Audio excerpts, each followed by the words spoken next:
don't gotta do it if you don't want to. You don't gotta do it if you don't want to. It's just a suggestion. Come on. Welcome back to the conversation. We're going to continue our series on finances and money. I like money. I think you like money too. And today we're going to talk about something I don't like to practice. That's saving money. Unfortunately, I like to save money as I'm spending money, but if the saving money comes at the cost of not getting the thing. I love that saving money comes at a cost. That is a brilliant paradox of a statement. I thought so. And I am continuing one more week of no drinking. So this week I am drinking Fentiman's Curiosity Cola, which is a British product. It's a fermented ginger root cola. So this company's been around since 1905. Traditional botanical cola beverage with herbal extracts. 9.3 fluid ounces. What kind of bullshit is that? 9.3 fluid ounces. So this is how you know it's foreign. But, you said 1905? 1905. It's right there on the thing. So I just pulled up Coca-Cola. Yeah. 1886. Yeah. So I think cola is a process, like a like a brewing process that makes something a cola. You can't just mix ingredients and call it that. It has to travel through a process. If I had to guess without taking the time from this episode to look it up, that's what I would say. Just like how American sour mash whiskey is a style as opposed to bourbon or scotch. This happens to be precisely what is in my chalice right here. You're still doing the Jack and Coke. I'm on the Jack and Coke. While you take your hiatus before we can get back to scotch, because I really want to enjoy. Drink the scotch. The bottle. No, I do. Oh, you want to enjoy it with me? I want to share it with you. I appreciate you. So this is strange. Strangely good. Because when you read the word cola, you think something like Coke or Shasta Cola or something like that. I'm allergic to botanicals, so I've got I can taste the ginger and my nose is starting to itch a little bit. Now you've had Jack and Coke before. Mm-hmm. How do you think that would be with Jack? I think that the sour mash and the botanicals would maybe cause too much of a flavor profile. Oh, okay. It would just be too much, too big, too bold, but or just too many things to pay attention to. We don't necessarily have to wonder. There's 2 more bottles. Next time we'll just do it. All right. Yeah.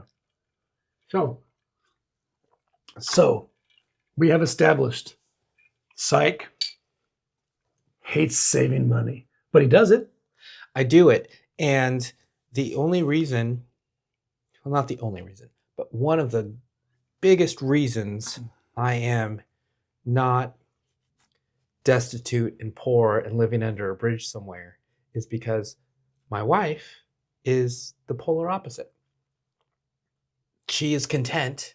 She is content not spending any money or spending as little as possible or not really needing anything at all. Just the absolute basic necessities. And she's completely happy and content.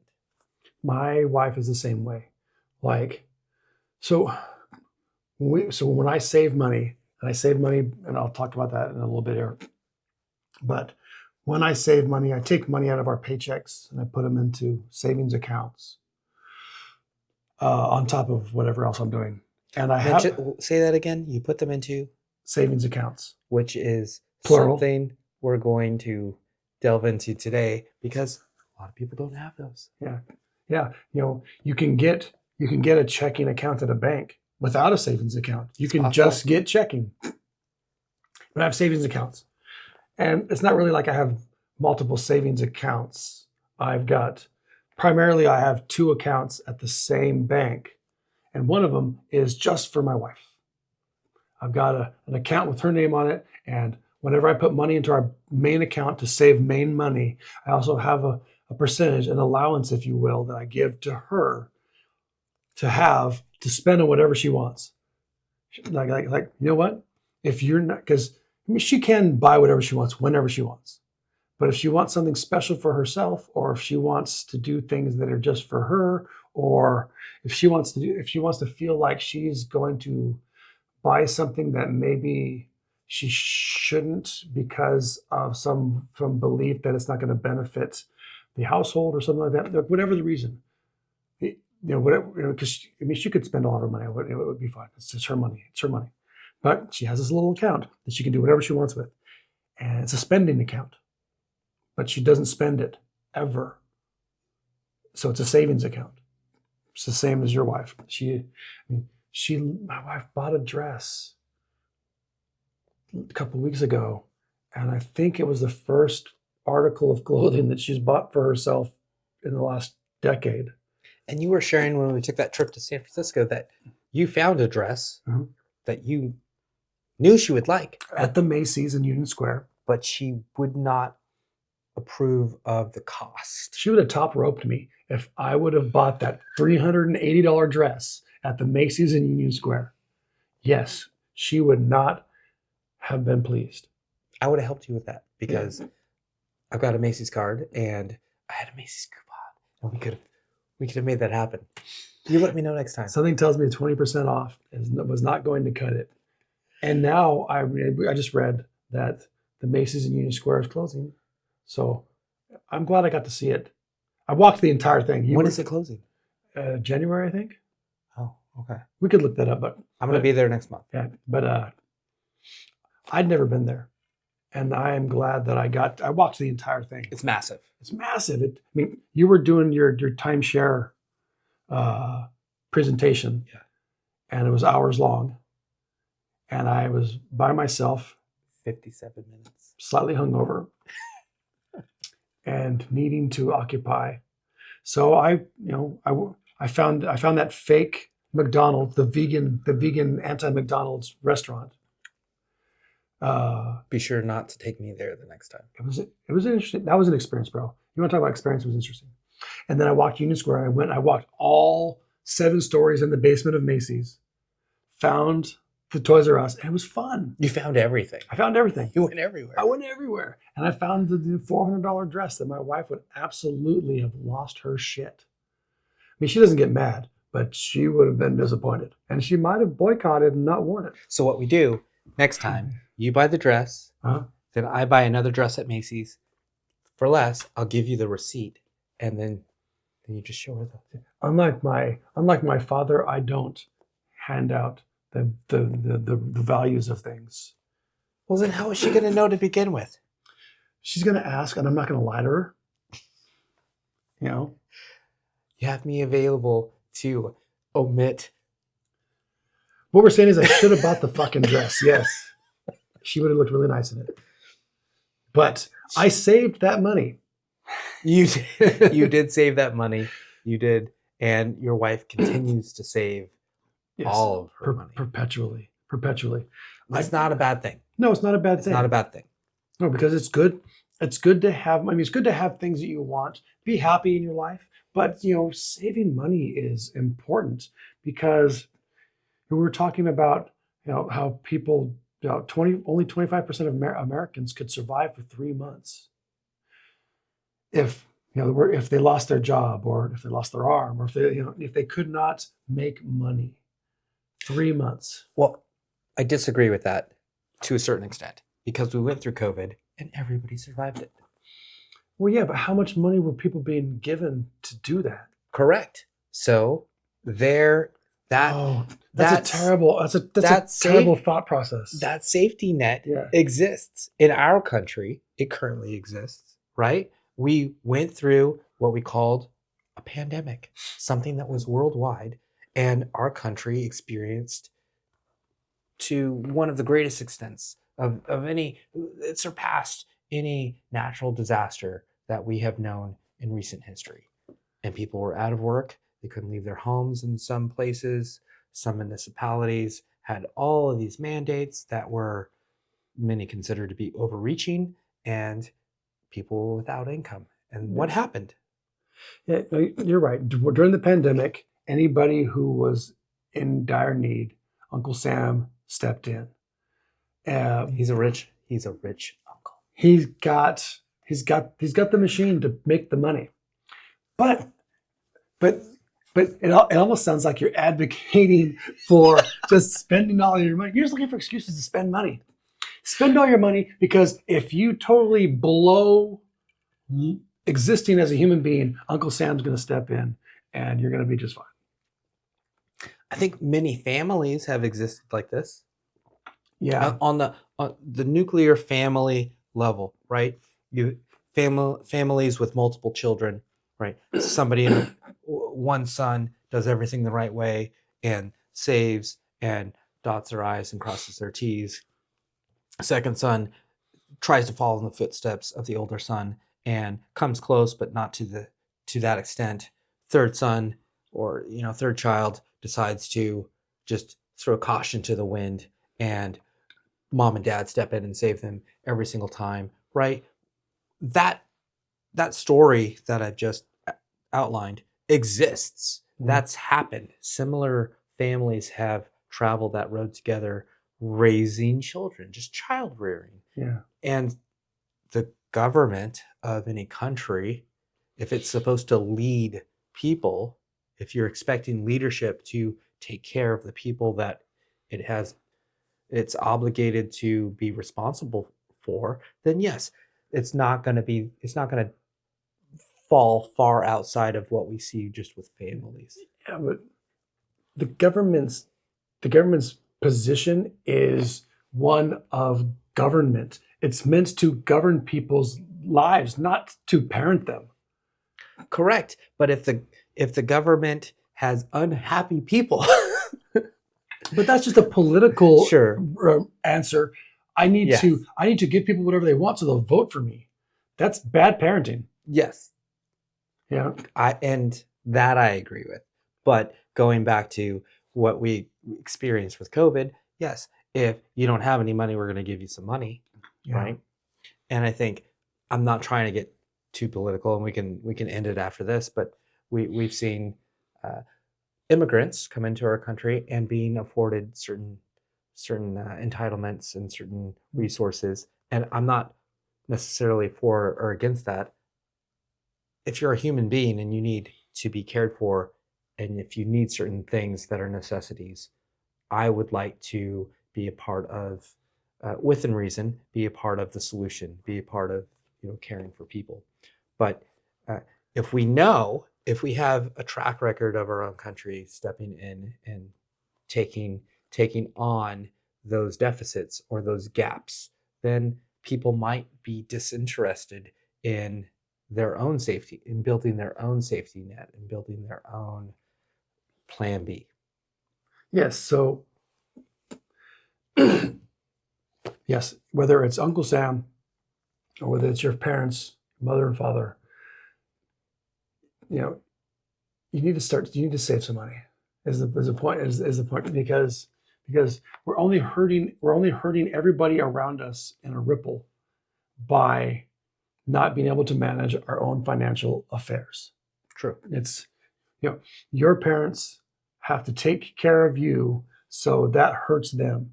And then if you have kids and you have to take care of your kids, but your parents are still taking care of you, it's this ripple effect. And it's the same thing with, on the macro scale with the government. Take care of too much and everybody is a detriment. So we need to self-govern our ability to be financially secure, and saving money is a part of that. Mm-hmm. So for me, and I know people who fall into that trap, who cannot become financially secure themselves because their kids have no financial literacy and they're constantly taking care of their children. For me, and I mentioned this last time, my father kind of raised me to be a little bit afraid of money. Afraid of not having money is probably closer to the truth. And so, and I will never forget the way that he presented it to me. And maybe this is something I should be telling him, because it's life-changing advice. And I never forget it, and I still do it to this day. Life-changing advice. My father said to me when I first started working, you have to save some of this money. And he told me the story. He said when he first started working and he realized that he could save money, he said to himself, I can save $25 a paycheck. And so he did. And then as his financial situation got better, he realized, hey, I can save $30 a paycheck. I can save $50 a paycheck. And then I can save $100 a paycheck. And having that mentality allowed him, with a very, with a very kind of entry level job, he was a warehouse worker his whole life, allowed him to save money and always have enough to provide. He always was. So I don't know at what point he capped how much he saved per paycheck, but it increased with the amount of money he made, so that he was always saving money well. And I do the same thing. So my first job, I was making $4.25 an hour. The minimum wage back then was $3.85, I think. I worked for Kmart, made $4.25. And I realized that I didn't need all the money that I was giving. And I decided that I could save $20 a paycheck. I think it was being paid every 2 weeks. I can't remember. It had to be every week. So, and I didn't put it in the bank. I put it in the shoebox.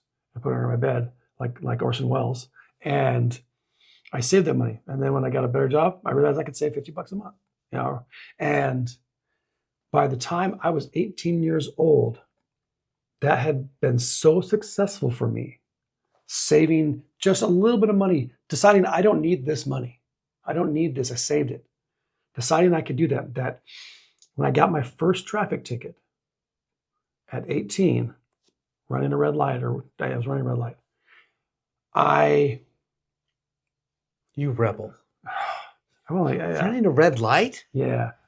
I ran a red light. So You're crazy. So I went downtown to fight the ticket. I lost, but I paid for the ticket.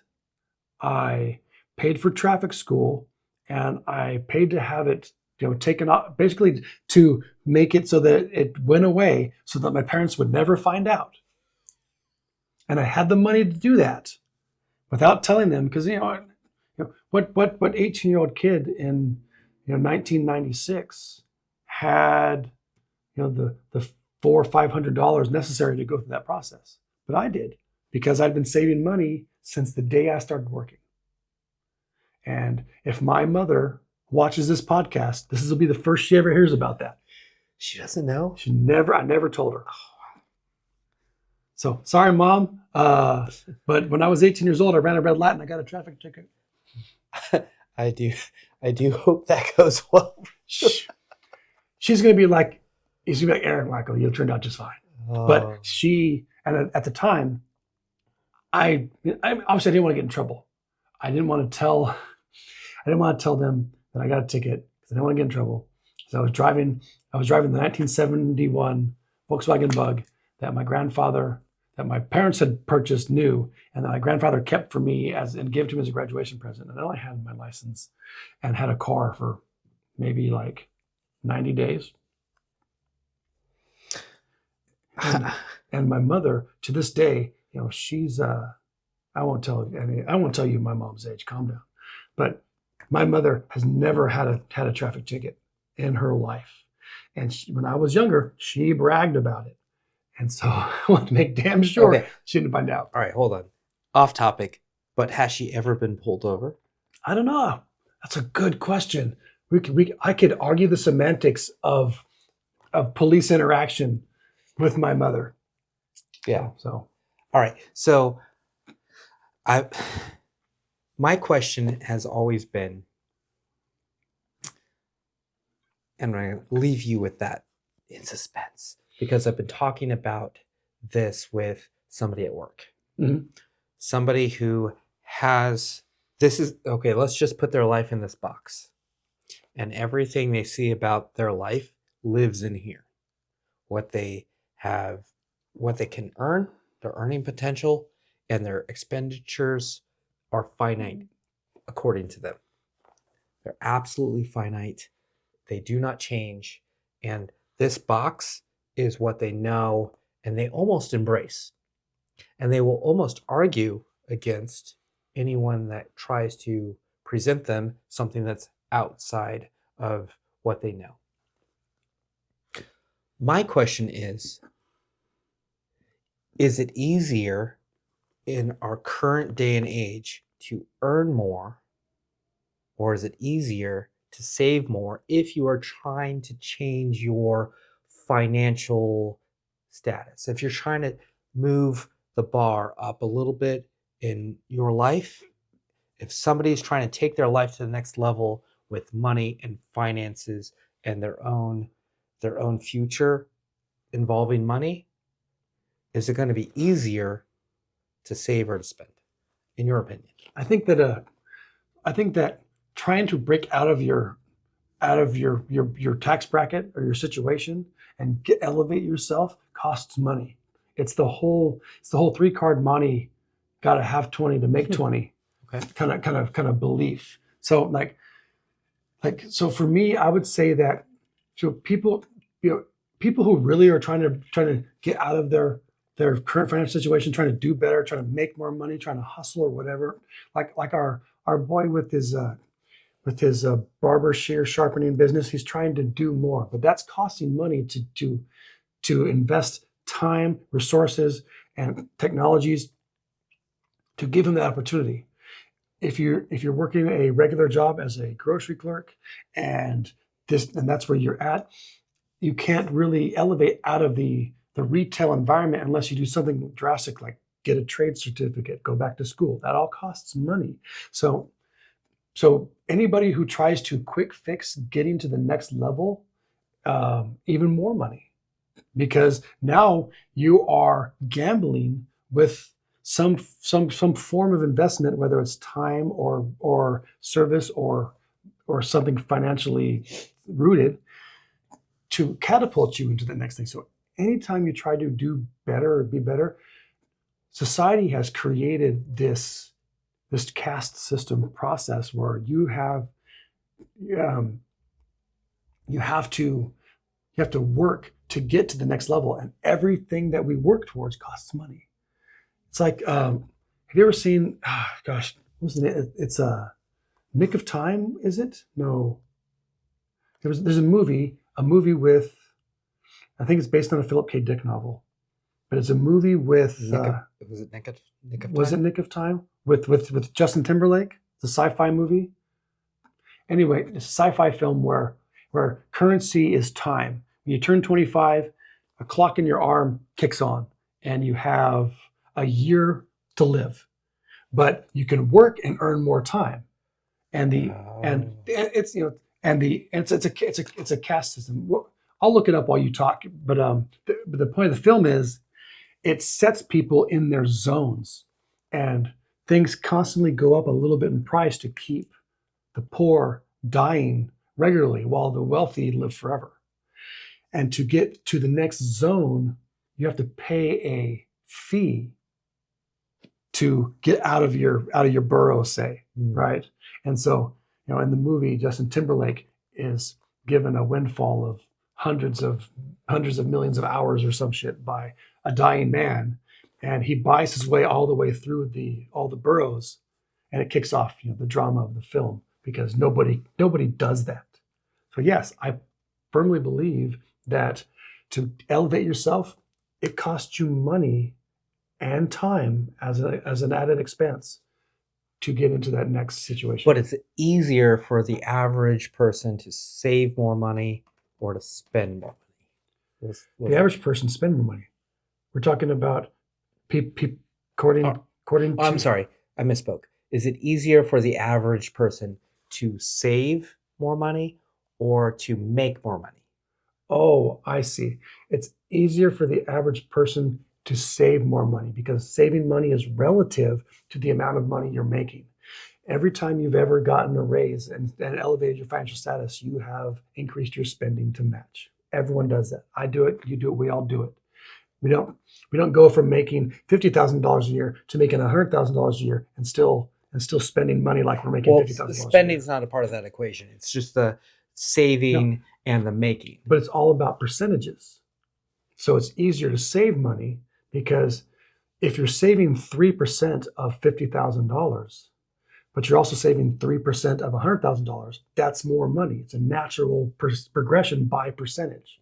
So as long as you can find a way to increase your, to at least keep your savings static by percentage, then yes, it's easier to save.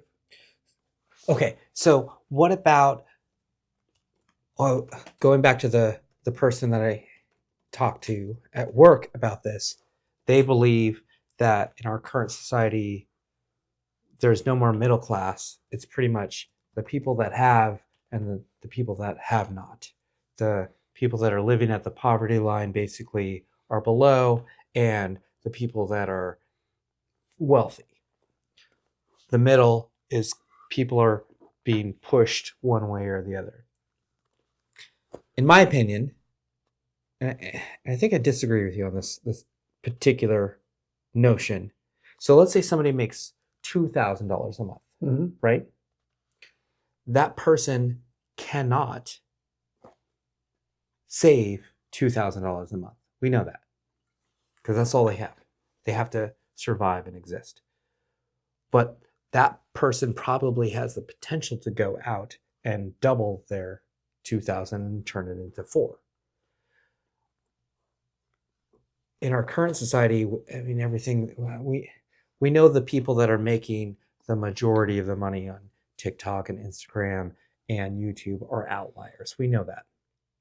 But that opportunity is present. That opportunity exists. But it's the modern day rap career. Okay. Yeah. You just have to get found and known and build a track record and pull in some residual income.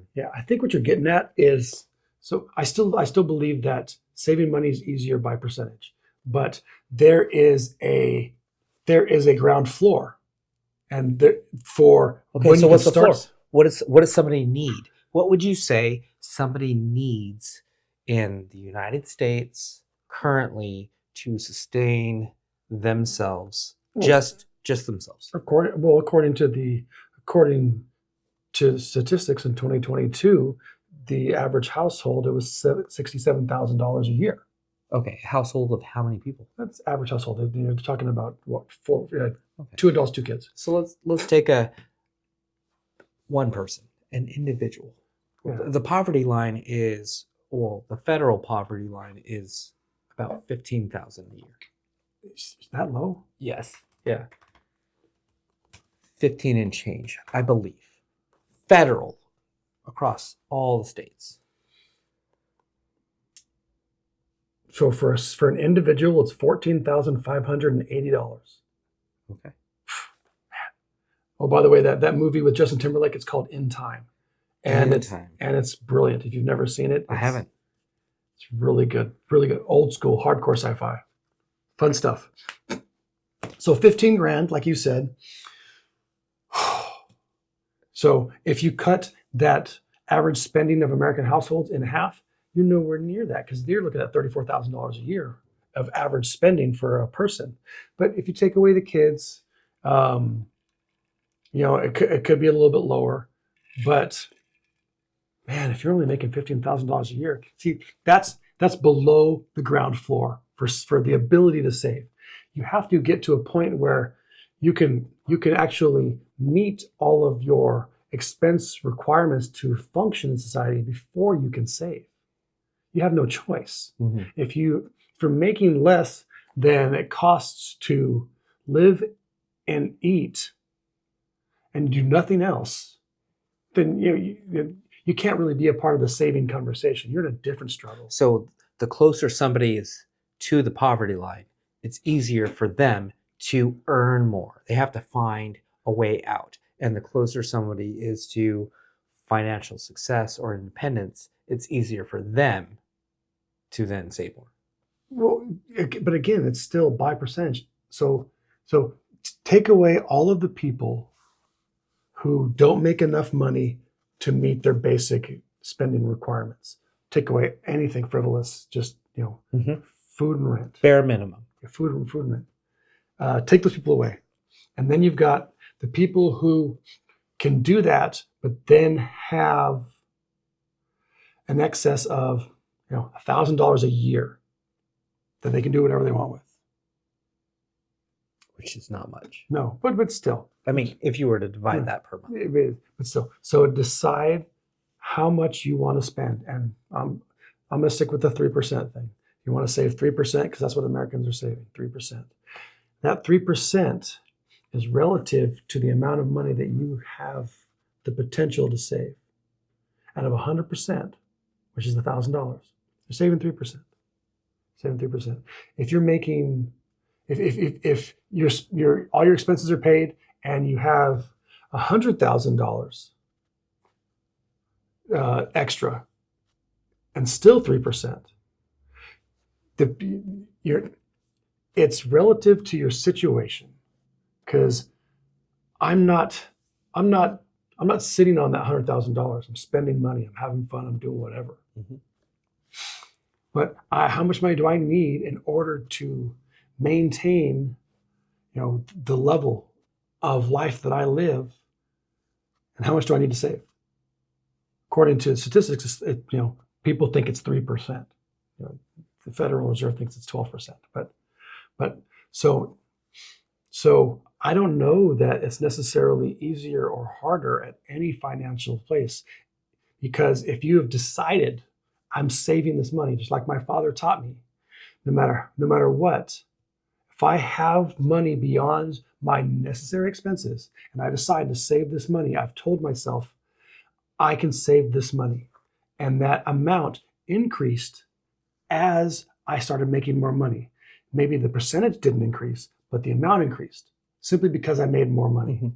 And so, yeah, I think that it's a mindset and that it's relative to. Yes. And I think with anything else, you just have to practice it. And wise people have told me, have it automatically deducted from your paycheck, have it going into a separate account at a separate bank that you don't have a debit card for, and just forget about it. Just forget about it. Like, put away the account number and don't create a PIN and don't order a card, don't get checks. Put it at a bank that has a branch miles away from your house so that you have to go through all of these extra steps to get to it. Yeah. And if you do that, and if you've done that because you already know your own tendencies, you're more likely to succeed. You just have to commit to it. And yes, if your income, if you work in an industry where you can expect your income to progress over time, then you will be able to add to that.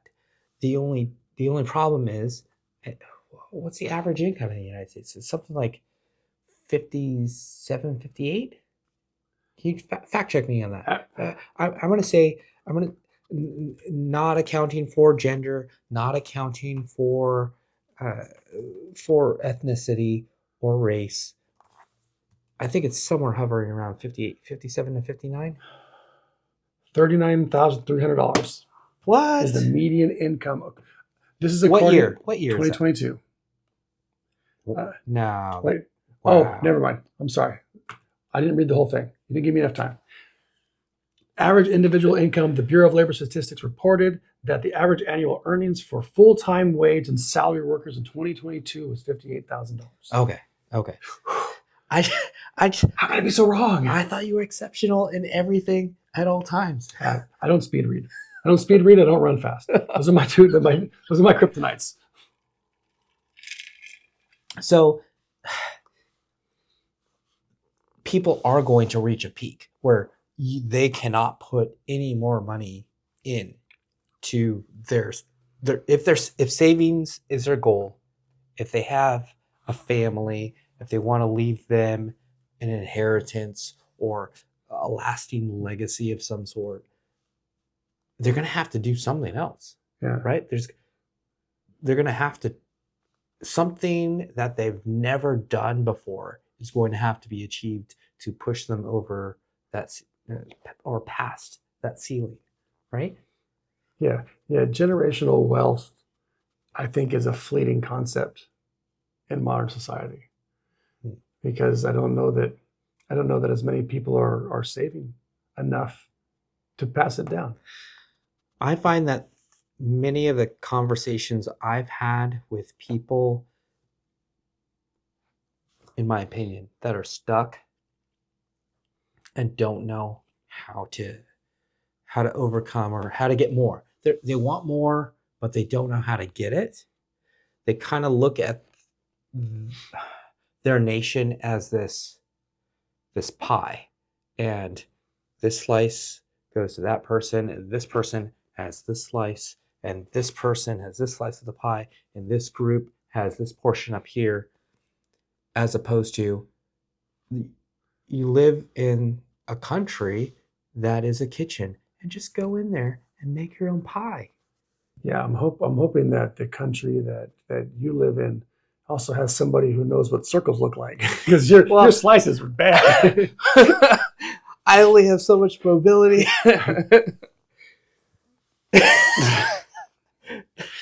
It depends on what camera we're watching. If you're in the kitchen with Psych, make your own pie. My advice to you, or at least don't let him cut it. So, in my personal opinion, and in my personal life, if I wanted more, I figured it out. I found a way to get more. I went after it. Yeah, but your way to get more is in general, better education, better employment. It doesn't have to be. And actually, I advocate that most people seek advanced degrees or higher education as a last resort. I'm from the school of thought that exhaust your resources outside of any sort of student debt or any sort of tuition-based advancement. Find out if you actually cannot do what you want to do here, and then if your job or career path requires that you have some sort of degree or certification, then go do that. Yeah, and you know me, I'm a trade school advocate through and through. Yes. Just cheap and get out there. And I dislike how they advertise trade degrees as alternative or stepping stones. Yeah, no, this is not a lesser degree. It's just it's a different path. You could go here, or you could go here. You could do this or do this. There's not any one thing that's should be considered traditional or optimal. These are all paths that can lead someone to success. Yeah, but you're off the topic of saving, I think, at that point, because now we're talking about spending again. And again, spending is time and money. So the expense, how do you save where you're at right now? That's what I would. So I like to use YouTube, which I pay for the premium version. So dumb. To get rid of the advertisements. That's hella dumb. Because premium YouTube is like, it's the best. We're on YouTube. Tell like, YouTube how you're going to purchase their hella dumb. It's like people who still pay to have papers delivered to their house. Like, what are you doing? What are you doing? I can learn everything about the entire world on Facebook. I can learn about it faster. You just talked about time and the value of time. No, I can get through a YouTube video faster than you. Tell me about that. How can you get through a YouTube video faster than me? Because it doesn't have advertisements in my video. You gotta be fucking kidding me right now. I am not. Okay. You parse out all the time that you're saving, and you let me know if it's worth the value of paying the $50 a month for YouTube. That has been free for everybody on the planet since it was invented. You know what? That's what you get for Christmas. Yeah, fucking YouTube. Thanks. I already have it, like everybody else on the planet. It's not premium. It's done. Okay, it's happening. We're not saving money anymore. Now we're buying me YouTube. So no, saving money. So I use YouTube, and there's so many people out there that go out there, consumer advocates that go out and they find out the products that are actually worth it and the products that you should not purchase from. They actually have a calendar that they've devised for when you should buy certain things so you can save the most money on products. So, for example, like late spring and early summer, for some reason, mattresses are being released. And so what's everyone doing? They're selling off their old, just like cars. Well, right when the new line comes out, they're discounting the old line. And every single thing, from our microphones to our phones, to our cameras, to the lights, every single genre, every single industry has times of the year where they are discounting those things, and they're in this routine. That range of time is static, and if you know when things are about to be discounted, well, then you probably should wait. Furthermore, there's in addition to the advocates that are out there to help consumers, there's all of the people on YouTube that have their codes that you can use, right? If you're watching a video and you're interested in that thing, and they're reviewing that thing, and maybe they purchased it or not, or maybe that company sent it to them, then you have these codes to save money with. That is a monologue on the advocacy of saving from the perspective of a super consumer. Because so yes, if you're making a major purchase like a car or a mattress, you probably want to do the research to purchase at the right time. Yes. But if you're on YouTube just trying to find out all the different ways to nickel and dime and save everything, so you are not saving money. It's it's a scam that is perpetuated by the consumer industry and capitalism to tell you, hey, do this now and save money. You're not saving money. You're spending less. But I just got a new credit card. And everything I buy there is 5% off. No. You are not saving money. You are simply spending less. It is still encouraging you to buy as much as possible, to consume, to spend. So when I'm talking about, when I look at saving for me is the money you set aside the moment you get your paycheck after taxes. So you make $1,000, you get $764 after taxes, you put away $18. That's saving. Spending 40 cents less on mayonnaise or $100 less on a mattress is not saving money, it's spending less. That's a mic drop moment. That's my mic drop moment. Yeah, I'm pretty passionate about the whole concept of people saying, oh, look at all this money I saved. But you still bought shit, didn't you? Yeah. One of the products I started using, I think this was the winter of 2019, right before the world came to an end. Mm-hmm. Acorns was an excellent product that allowed me to save my change. Yeah, I like Acorns. Put a lot of money in there. Yeah. It was effortless. We got one of my coworkers on that. It's just an effortless way to decide, hey, I spent $1.99 on this. 1 cent goes there, or I spent $1.50. 50 cents goes there, and you put it in an account, and it just grows with. They invest it, and it grows with interest. It's tied to the stock market. That's a great way to save money. So I think that's a really good example. I like Acorns too. I do. For a beginner. Yeah. I mean, for somebody who doesn't save anything. Honestly, for anybody, really. Yes. And it's kind of fun. They make it all cartoony and it's fun. And they have that offered in other banks too. Other banks will offer the same thing. They're trying to compete. But that concept is like the pinnacle of what you were saying before about having a little bit of money taken out and put into an account that's almost impossible to get at. Yeah. You don't notice it. It's the same thing.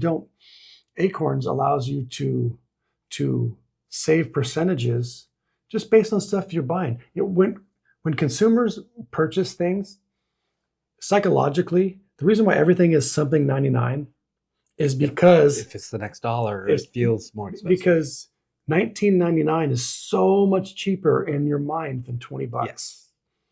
And so nobody's missing those coins. You know, there's been attempts to remove the penny and the nickel from currency. Yes. Because nobody cares about 6 cents.